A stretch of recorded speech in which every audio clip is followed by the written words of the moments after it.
Hello and welcome to the Team Oshihen podcast special episode. I'm your host, Miso, Dian Oshi, Ashikami Oshi. Now, this last time, I talked about my journey on how I became an MN loved and how I got into MNO48. This time around, I will be talking about my personal senbatsu. This senbatsu is not based on a song or single. It's more of my personal preferences and basically the idols that spoke to me the most. So, yung top 16 ko dito, it's not like I didn't use a song to pick them. I just basically picked which members I liked the most. Now, just because someone is of a lower number dito sa senbatsu ko, that does not mean na I love them any less than how I love everyone else. I want to give equal love to everyone. Pero syempre, mas madaming love ang binibigay ko sa kameoshi ko. But other than that, yeah, the numbers don't really mean anything. It's just that I need them to count how many people are in my senbatsu. So, I will be going from my number 16 to my number 1, yung kameoshi ko. And I will be explaining each step of the way why I like those members. Without further ado, let's begin with my number 16, or yung pang 16th sa senbatsu ko, which is Amy. I like Amy because yung aesthetic niya, which is yung parang medyo fierce na aesthetic niya pero kaya ring maging cute. And also because of her personality. Now, if people have noticed, medyo subdued yung personality ni Amy during interactive lives. But according to the members, that's not usually the case. Amy daw is one of the people na conversational, very outgoing, talagang mabiro and stuff like that. It's just that during the interactive life, because of what some people said during her first appearance, medyo naging tame siya. Medyo naging, nag-tone down yung personality niya. But, looking at yung mga recent lives naman, and looking at yung mga IG stories niya every now and then, you would actually notice na Amy is very outgoing, very talkative, and very friendly lalo na sa mga co-members niya. Nagustuhan ko siya also because of mainly the influence of Sir Jumer, one of the members ng Team Oshihen. Because parang yung Oshi daw niya from the second generation was si Amy, and we just kept sharing pictures, mga posts, and sometimes even memes ni Amy. And memes have their way into my heart. And so Amy became one of the members na nagustuhan ko talaga. She may not have been there as long as the other girls because she's a second generation member. But, yung mga antics niya and stuff has been enough to bring her up to my senbatsu list. Number 15, si Ice. Si Ice naman, it's more of a protect attitude. Parang yung feeling that I get off of her is that I have to protect her. Mainly because, Ice has this aura of a little sister. Parang as a new member, she's trying to adapt pa to MNO48. Nung nilabas yung music video ng Igay ni Mango, tapos yung nag-perform din sila ng Igay ni Mango sa C65 AP Handshake event dito, you would actually notice na medyo nahuhuli si Ice. And pati sa Moshos ata napansin na medyo nahuhuli si Ice. Now, this isn't me bashing her or telling her off for being late. It's more parang a sign for me na she's improved. She has room for improvement. Na talagang there's nowhere else to go but up. Kasi yun rin naman ang hinahanap natin minsan sa isang idol eh. Idols were taken, hindi sila yung mga fully trained na professional. They were taken from na parang beginners. And nag-start off pa lang. And we watch them as they grow as idols, as they improve as idols. And parang si Ice is one of the premier examples of this. Na parang she's getting better. She's slowly getting better. And parang gusto ko makita in the future na talagang she can keep up with the dances. And also because yung interactions with her, like I haven't really shaken her hand. I haven't shook her hand yet in a handshake event. Pero nung day 2 no handshake event, there was a time when siya yung katapat ko dun sa stage. And I was like trying to show her yung me attempting the famous hand sign ni Ice, where she makes her index finger and pinky finger touch. Not gonna lie, it's a very hard thing to do, lalo na't malaki yung kamay ko, and hindi talaga siya flexible. Pero si Ice, kayang-kaya niya. Like, she does it so effortlessly. And whenever I try to show her me attempting it, she would always encourage me and tell me, kaya niyo po yan, kuya, kaya niyo po yan. And it just, sold the idea of supporting Ice more for me. Nakakatuwa lang din kasi nagre-reply din siya kapag kunwari nagtatanong siya ng questions or stuff like that sa Instagram, tapos nagre-reply ako. She would, nagre-respond siya dun sa mga question stickers. And it's nakakataba ng puso, I guess. Next up, number 14 is Isa. Isa 1. That's actually the main reason then why may na-fish ako ni Isa. During the second day ng handshake event, nung pinresent siya as one of the new members ng team L. Tapos ginawa yung call and response niya, yung parang Isa 1. I don't know, madali ako, na-fish ako doon, not gonna lie. Mainly because Isa naman talaga is very pretty and very adorable. And she shown na parang she fits in sa Team L. Sobrang i-clear na explanation for Isa kasi she's just a recent addition to my personal senbatsu. Pero that's really the main reason kasi parang nakita ko na yung mannerisms niya and yung actually bosses niya at itsura niya. I don't know. And then there's my number 13, si Jamie. Jamie is actually a funny story. Meron akong kaibigan na taga Quezon City Science High School and we all know actually na Jamie studies there. And yung kaibigan kong yon, hahayait ko siya sa pangalan na Beta.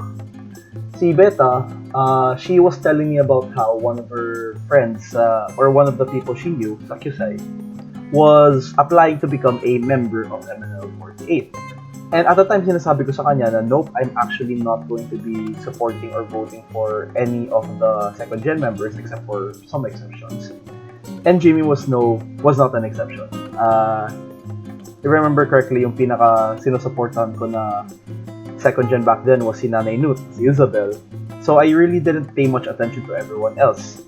Although, yun nga, nung nakapasok si Jamie, basta yung nakapasok siya, and I saw her interactions with her fans. I saw how she interacted with me then. And lalo na yung tipping point ko, which was the Lawson store visit sa Silver City. Napansin ko na she's actually not that bad. She's smart. Taga-Quezon nga siya. Tapos nakakatawa actually yung ibang the way she answers things. She answered yung questions doon sa MNL48 app. Which was like halos in-essay niya. It was actually very funny for me kasi, if you look at other profiles, ang mga sagot lang nila one-liner, two-liners lang. And then you have Jamie here writing a whole essay on her profile tab.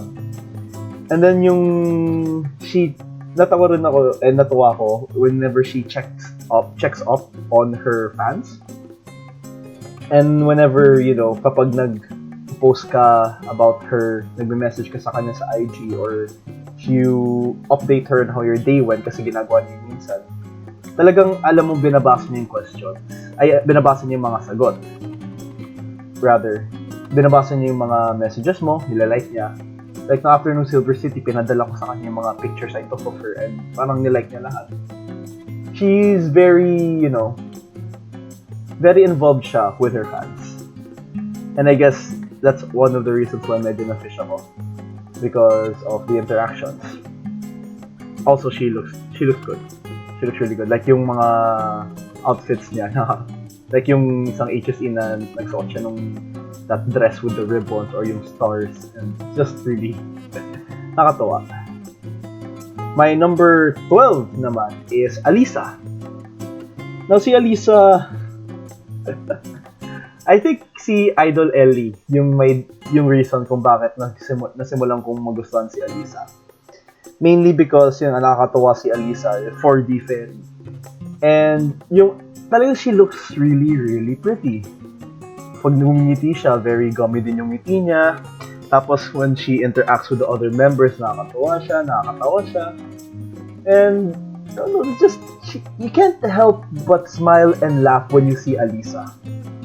Parang if you're sad, and then makikita mo yung isa sa mga post ni Alisa or makikita mo siya sa mga events, you just nawawala yung lungkot mo napapangiti ka na lang talaga And I guess I'm one of the people na napangiti ni Alisa. Even though I haven't talked to her yet, she's already made me smile on various occasions. Next up, si number 11 ko, si Coco, si Colleen. Colleen is actually really, really adorable. Yun yung pinaka number one word that I can use on her, adorable. Siya nga daw yung baby, di ba? Siya daw yung baby! And I won't say no to that. She's very small, with an O, like SMOL. And nung nanonood ako ng mga past episodes ng MN Life, napapansin ko rin si Coco kasi yun nga, yung sobrang baby na mannerisms niya minsan. And yung parang it also, like what I said about Ice, sometimes it makes you want to protect Colleen. Although there are times though, like lately even, nung nagpo-post siya ng mga sobrang fierce, dalaga na posts niya, and parang it's a nice gap whenever she posts things like that. Kasi I'm used to seeing her na parang pa-baby, not the bad kind of pa-baby, pero yung parang yung anak/baby ng group, and then suddenly she posts something na parang grown up and like, yes, she can pull it off then. Number 10 is Rance. Now, si Rance, I think it started off nung MN Laugh then. Like, I noticed her every now and then. Pero what really solidified me liking Rance was yung episode niya nung Interactive Live. Yes, really recent lang. Yung episode niya sa Interactive Live where she was on the same episode as si Kaide, si Miho, and si Sayaka. Nung time na nag-Japanese lang yung tatlo, tapos si Rance nandun lang sa gilid na medyo OP. Hindi pala medyo, sobrang OP kasi hindi siya nag-Japanese. Like, nakakatawa yung she would occasionally say, hi, and as if na iintindihan niya. Pero you know na deep inside, she didn't understand anything, or she didn't understand everything. And yung sobrang how do I say this? Sobrang animated yung mukha ni Rance. Like, yung mga facial expressions niya, yung mga emotions niya, kitang-kita mo talaga sa mukha niya whenever she interacts or talks with the members. Lalo na nung nung episode na yon. Like, you really see the sort of pagka-OP and sadness in her face na parang medyo slightly na-frustrate na rin siya kasi she wants to talk with sila Sayaka, pero she can't kasi nag-Japanese sila. And sobrang ganda ni Rance. Not gonna sugarcoat it. Sobrang ganda ni Rance. Like, sobrang unfair na ang ganda ni Rance. I don't know. That's really it. Next up is si Captain, si Alice. I haven't really, like, a lot of the members sa list ko, I haven't really interacted or talked with much. Pero si Alice, yung reason why na-fish ako ni Alice was because of yung ibang mga posts niya na sobrang stoic yung face niya. Sobrang straight face lang si Alice. And also because of yung interactions niya with Checky, with Sela. This is because of yung high school. Kasi nga, di ba, paulit-ulit na nandun si Alice. And yung antics that she got into, the way she interacted with yung teachers, with the other members who were there sa show, parang showed me na she really deserves to be the overall captain ng MNL. And then you also hear the stories of how she always checks up on her members, yung mga nasa team niya or yung ibang members. The way she always does her best to make sure that, everything is going smoothly. And the fact that she's juggling nursing with being an idol. I have a friend who's also a nursing student, and she keeps telling me about how yung mga class niya sobrang haba, yung mga exams sobrang hirap. And then we have Alice over here who's juggling duty and being an MNL48 member. Like, that's a hard thing to do, juggling two very time-consuming things. Parang nakita mo rin nung isang Interactive Live, yung dumating si Alice, naka-uniform pa siya, naglaro siya na naka-uniform pa siya. Talagang, if that's not hard work and dedication, I don't know what is. It's like Alice embodies it. And kitang-kita talaga yung love and care niya for the members, lalo na si Sheki. Anyway, going off tangent na rin. Next up, number 8 ko si Gab. I just actually recently sent a picture of Gab to my friend. And parang sinabi ko, totoong tao po ba si Gab? And sinabi niya, totoong gwapo. And it basically summarizes then what I feel, how much I like Gab. It's like, she has this beauty around her na you can't believe exists in a person. Parang sobrang, talagang the only word I can use to describe her is sobrang ganda niya. Like, sobra. I have a hard time. I don't know how to explain it. I don't know if I can explain it. It's just that Gab has this beauty about her na I don't know if it can be replicated by anyone else. Like, I don't know, she can pull off a very guapo look. Like a very ikemen look. She can pull off a very dalaga look. She can pull off a very somewhere in between look. I don't know how to describe it. Pero talagang sobrang ganda niya. And nakakatawa rin yung interactions niya with the other members. Like, sobrang comedy whenever Gab, has fun with her other members. Lalo na si Ash. Gosh! Ultimate chip pa rin. It's just... nung nakausap ko si Gab nung isang mall show, the last mall show ng 365, muntikan na akong hindi makapagsalita kasi when I was I was face to face with Gab, talaga nawala lahat ng gusto kong sabihin sa kanya kasi na-distract lang ako sa wow, ang ganda niya. I think that's really all I can say when it comes to Gab. Ang ganda niya. Number 7, Sheki. Si Miss Bonita. Sino max angat? Sino max ng appeal? I think yung pagkagusto ko kay Sheki started with yung isang compilation video na nakita ko about yung mga moments ni Sheki sa high school. Shout out to Noble Poppy kahit na wala ng YouTube channel, no? You're one of the reasons why Sheki is one of my Senbatsu people. Also the fact na si center girl siya. Sheki just... I get this girl next door vibe or neighbor vibe kay Sheki. She seems like the member na sobrang daling i-approach. Na parang, you need help with something, Sheki's the girl to call. Parang ganun yung nakuha akong vibe sa kanya. Parang sobrang approachable, sobrang nakakatuwa, and not gonna lie, sobrang meme si Sheki. Lalo na nung Shellite, yung ilaw na nilabas niya nung eyeline. Yun, natatawa rin talaga ako na it's becoming a recurring theme. Pati yung isang video ni Sheki before the general election, yung parang, balita ko, di mo pa ako binaboto. It's those small things na nag-pile up and made me like Sheki a lot. Si Miss Bonita. Tsaka like I said with Rance, sobrang animated ni Sheki. Yung facial reactions niya, yung the way she expresses herself, sobrang nakakatawa. Like, I don't know how else to say it. It's just, you can't help but love Sheki. You can't help but like Sheki. Makita mo siya, kahit na iba kami Oshi mo, not gonna lie, mafe-fish ka ni Sheki at magugustuhan mo siya. Maybe not as much as your Kami Oshi, but, she will still find her way into your Senbatsu, one way or another. Next is number 6, si Gem. Now, I think I mentioned before na Gem holds a special place sa puso ko. Because siya yung pinakauna kong nakausap at nakamayan na member na Amino 48. And natuwa rin ako because nung kinausap ko siya, the first thing she told me, like I said back then, was, "Hi, I don't think I've seen you before." It shows how much she cares for her fans. Not saying that the other people don't. Pero parang yun yung pinakauna kong interaction with someone na I didn't know. Na talagang parang she took the time to try and know me. She took the time to say na parang, "Oh, I don't know you. What's your name?"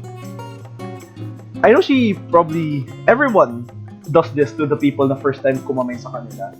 But I think since Gem was the first one who did it for me, na parang first time na nagsabi sa akin na, "I don't think I've seen you before, what's your name?" Yung impact was all the more greater.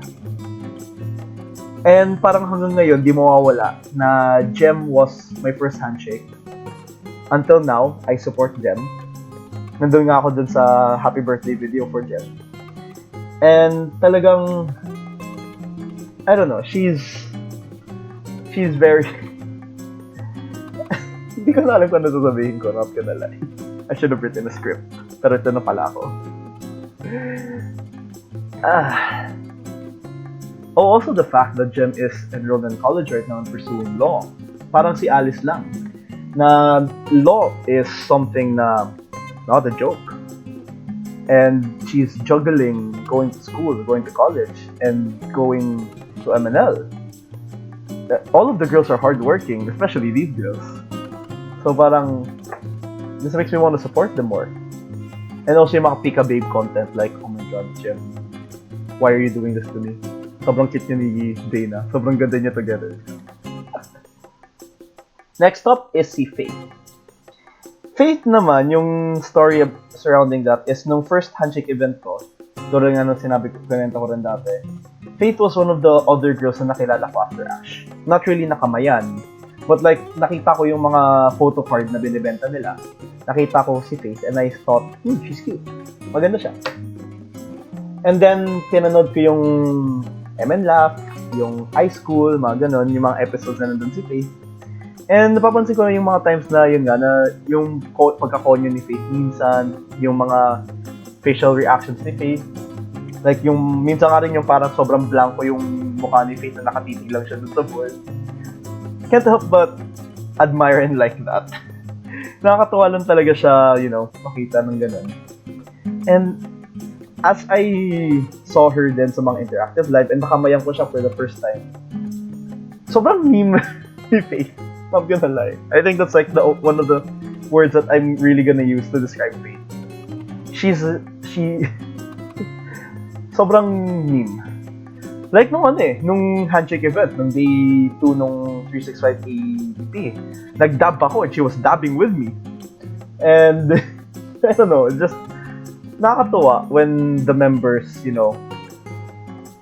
don't mind being mean and they meme with you. It just, parang it shows na they're not on a pedestal up there, na unreachable. It just shows na parang they are your friend. They can be your friend. And sobrang approachable nila, yung nga idols you can meet and everything. And talagang, whenever I see Faith, yung mga encouraging words din niya and stuff like that, yung mga posts niya, nakakatuwa siya. And nakakalagay ng ngiti sa mukha ko. Okay, next, si Sela. Si Tamago. Where do I begin? High school din nagsimula eh. Lalo na yung compilation ng Sela moments ni Noble Poppy sa high school. Like yung isa sa mga defining moments ni Sela for me was yung time na tinawag siyang tamago ni Sayaka, tinawag siyang itlog, mukhang parang itlog o siopaw ni Sheki. And yung reaction siya na parang masakit po. And I don't know how to describe it, but if Sheki gives you that parang girl next door vibe, Sela gives me the childhood friend vibe. Yung parang there are times when you wonder how you became friends, but you wouldn't have it any other way. Parang kay Sela na parang I can't really recall the exact moment when she became this high on my list, number 4 sa list ko. But I don't mind. She's there. And that's all that matters. Kasi, I don't know, talagang nakakatuwa yung nakakatuwa si Sela. I know I'm using the word a lot. But si Sela kasi like, how do I say this? Sela feels like the girl who will protect you. Protect her friends, protect her co-members, protect the people she's close to. Like, she's the girl you don't want to cross. She's the girl na you can rely on. She's the girl na talagang you can look up to. Not saying you can't look up to the other girls, pero talagang she's one of the members na ganun yung pakiramdam ko whenever I see her. And do I have to mention the fact na sobrang ganda ni Sela? Like, sobrang ganda ni Sela. Like, I know I said Gab's very beautiful. I said na Faith maganda rin. Pero si Sela talaga, like, her aesthetic appeal just through the roof. Next, si number 3, Nanay Isabel. Si Nanay Isabel, na-fish ako when that one clip na pinost sa Twitter, yung her saying, I want to make other people happy because personally, sometimes I have a hard time being happy. That stuck with me because ganun akong tao minsan. Actually, hanggang ngayon, medyo ganun akong klaseng tao. Now, when I'm not happy, I at least try to make other people happy. So, nung nakita ko yung video na yun ni Isabel, I was like, oh, I wanna protect. I wanna help this member. I wanna protect this. Actually, aspirant pa lang siya at the time. She was still a candidate. Pero parang yung pakiramdam ko na sa kanya was like, I want to, protect her from the dangers of the world or something like that. But I know that she's also a strong, independent woman. So, naka-interact ko siya sa Twitter back when they were still allowed to have a Twitter. Nung dilinute pa siya. And parang yung nakakatuwa talaga is that she's very hyper. Parang yun yung naging dating sa akin. Like, I know that in person, from what I heard, tahimik si Isabel. Pero on Twitter, sobrang G siya sa mga ibang memes ko, G siya sa mga comments ko. And I remember nung nakita ko siya in person for the first time nung handshake event before the general election. Yung paglabas ng results ng general election. Si Isabel talagang, how do I say this? She really put a smile on my face nung nakita ko siya for the first time.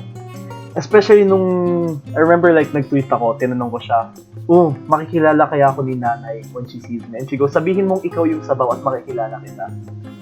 The moment I said doon sa handshake event na ako yung sabaw, we were jumping. We were like, Miso, ganun. And just, na-confirm and na-lock yung idea sa akin na, yes, I want to support this girl.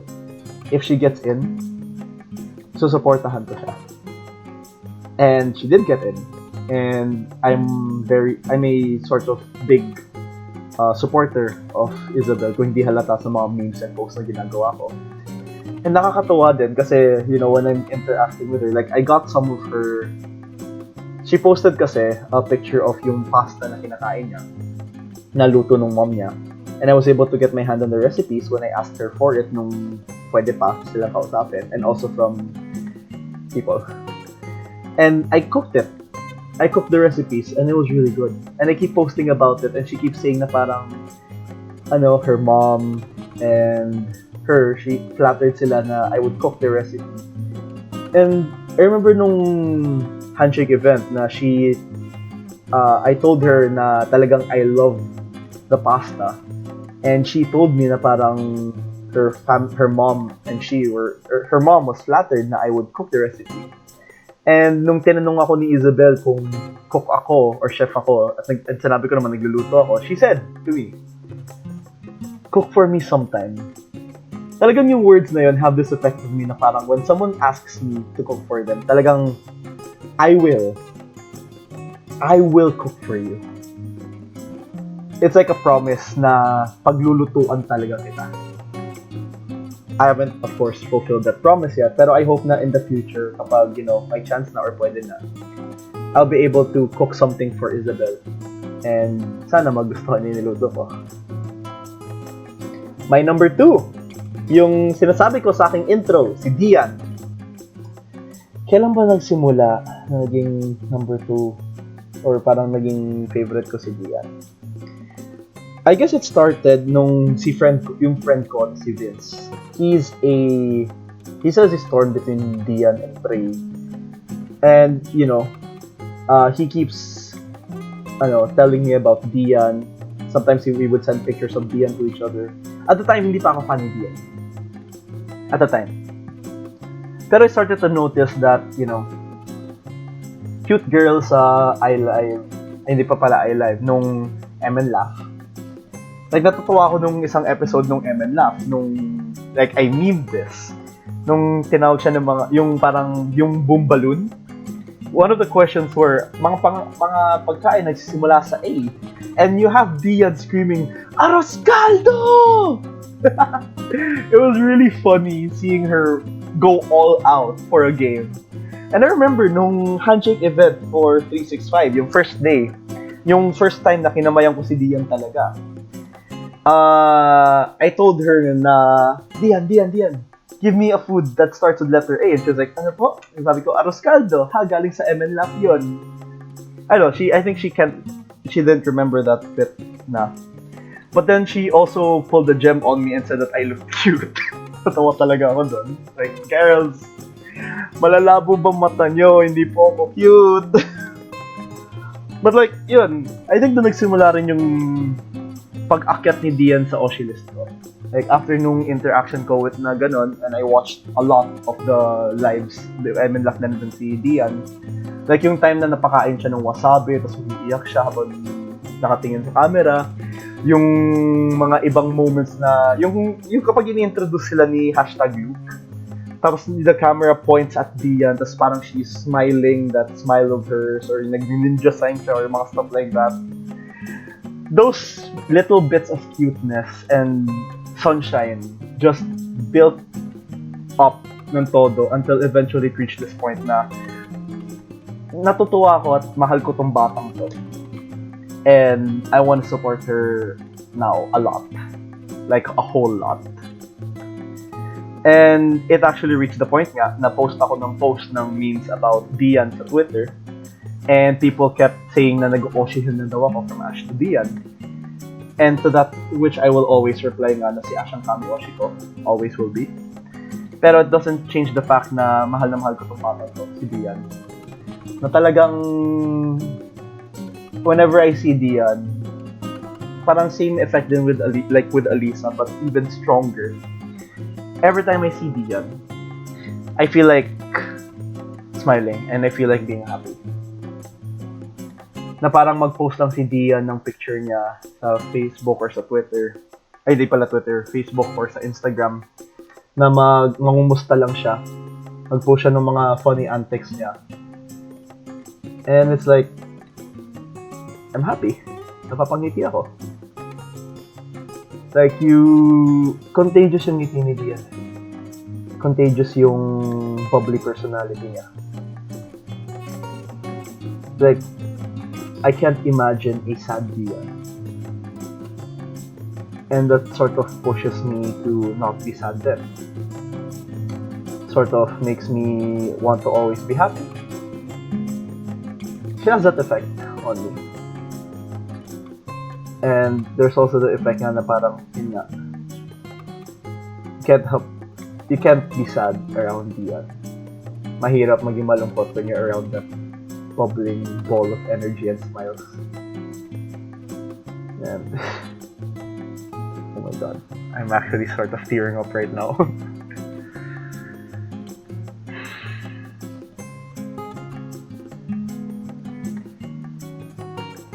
Dian is more than a very happy and smiling person for me.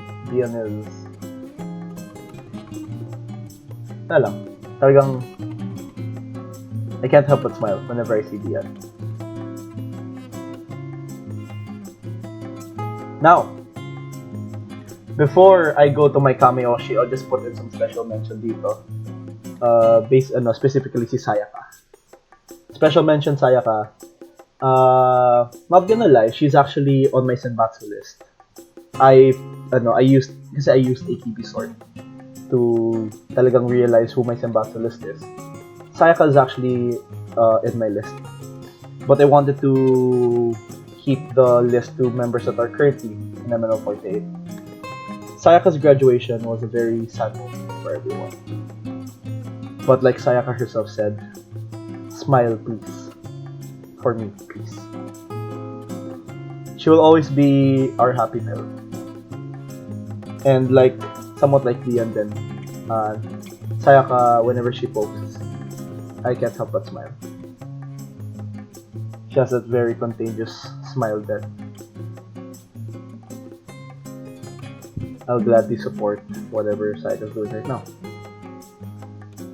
I'm just saddened na hindi ko siya nakausap or nakamayan before she graduated. And now, aking Kamiyoshi was, is, always will be my Kamiyoshi. The reason why I'm into MNO48 in the first place, and the reason why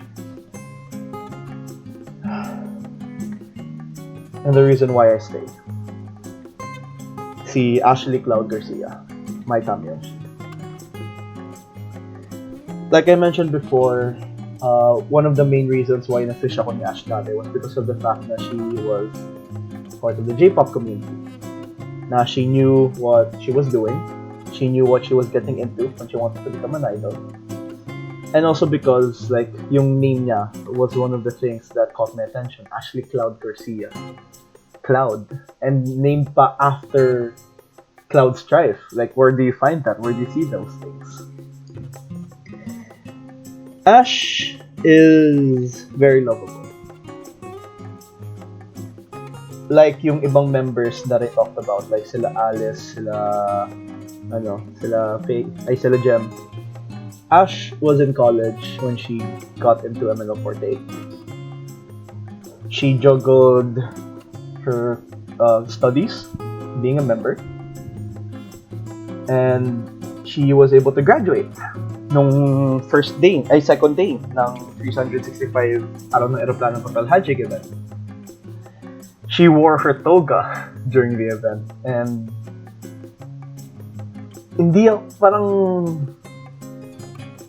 I'm not Sir Jerry. I'm not her family. But seeing her graduate, seeing her on the stage na nakatoga, not really getting her diploma part, but seeing her in her diploma makes me feel really proud of her. Proud na juggle niya yung pagiging idol, pagiging college student. And very proud na siya yung Kamiyoshi ko. Reasons why Ash is my Kamiyoshi. Where do I begin? Looks. That's one of the reasons. Ash can pull off ikemen. She can pull off cute. She can pull off very fierce lady. She can pull off a lot of looks. She's a cosplayer. She's really good at cosplaying. Also, her personality. When I first shook her hand and talked to her, not gonna lie, medyo awkward nun. Like, I didn't know what to tell her. Hence the reason why I said yung proposal line, yung Mainichi Miso Shiro Tageru. Because talagang iba kasi when you see Ash through a computer screen and when you see Ash in person. When I shook Ash's hand for the first time, talagang nasimit ng todo na she's the one I want to support. This is actually the first time na naglabas talaga ako ng pera to support someone. Like, every now and then, minsan kunwari, kapag may voting or something, I would shell out, say, a ticket. Like, yung mamurong ticket lang to vote for them. Kay Ash lang talaga ako nag-ipon, nagtrabaho, at naglabas ng pera para lang masigurado or at least makatulong na makapag-stay pa siya sa MNO48. It may not be as big as other people's votes, but those votes that I put in for Ash, for me, are very big and important. I like to think na nakatulong talaga yung votes ko, no matter how little they were. Yung what else do I like about Ash? Whenever she posts, like for example with Dian, when she posts, it makes me smile. With Ash, when she posts things on Facebook or Instagram, I just feel na parang my day is complete. Na I can get through that day. Na parang it's gonna sound weird, pero Ash is one of the reasons to keep going. I want Parang I want to see where her MNL48 journey leads her. I want to see where her studies will lead her. I want to see where her talent will lead her. It's like, it's a very weird thing to say, pero parang I sometimes tell my friends, I can't die yet. Hindi ko pa nakikita yung pupuntahan ni Ash. It probably sounds really medyo, I don't know what word to use. It won't sound bad, pero like it probably sounds slightly creepy. Pero that's really how I feel. Parang I want to see where life will bring Ash, and I want to support her every step of the way. Like, I may not be there to experience it or see it for myself, but I at least want to give her support and cheer her on. What else? What else do I say? Let's see. I remember nung second time na nakamayan ko si Ash. That's another thing. I also promised Ash na I would cook for her. She's actually one of the big reasons then why I've gotten back into cooking. Like, before that, I was already cooking my lunch. Binabaon ko. But after a while, that stopped din. But nung nakamayan ko si Ash, and I promised na I would make her shrimp dishes, talagang napa-research ako. Pa-research ako about the ways to cook shrimp, the ways to cook food na ganon. Just so that one day, I might be able to cook for her. Then there's also, she's one of the reasons why I'm starting to learn Japanese again. Partly because kailangan kong mag-aral ng Japanese for college, but also because, Ash has, N3 or N4 na qualification. And it's a good goal na parang I want to also take the JLPT and reach at least that level. Parang in the future, kapag kinausap ko si Ash, gusto ko na hindi na ako magkakamali sa tsukute, and actually get, words right.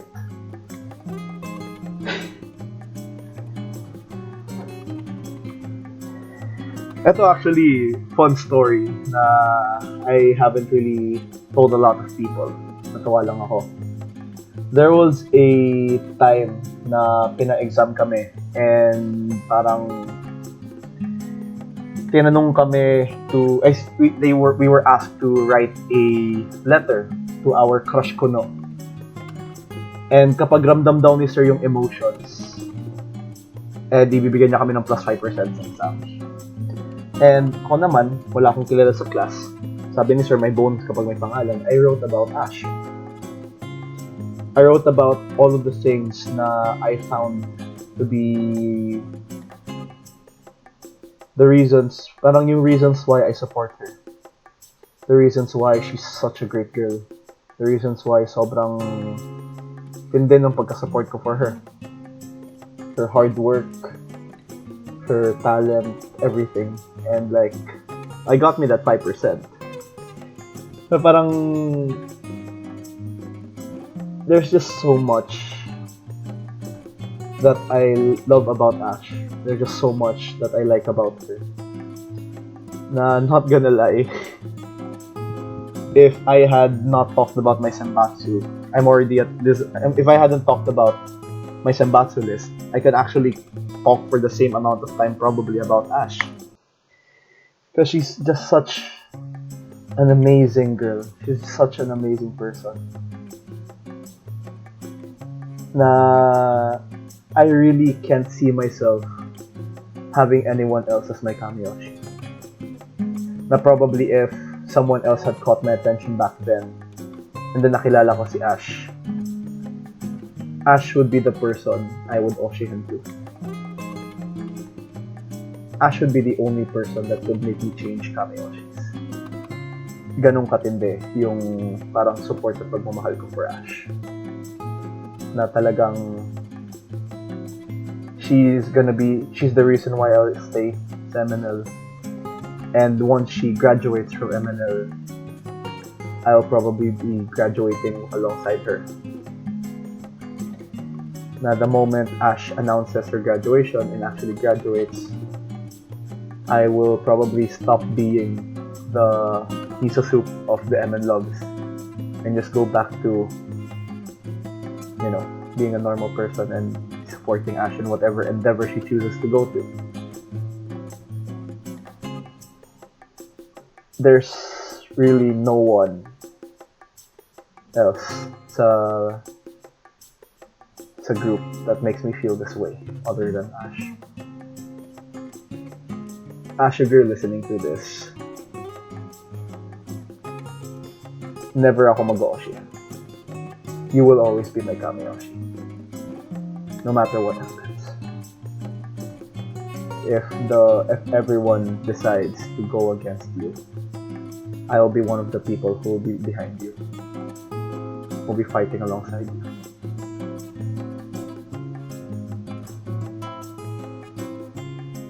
I'm proud to be a Kumo-Q member. And if, say nag-restart yung mundo, nag-roll back to when I still didn't have a Kami-Oshi, chances are you will still be my Kami-Oshi. You will still be the one I'll choose.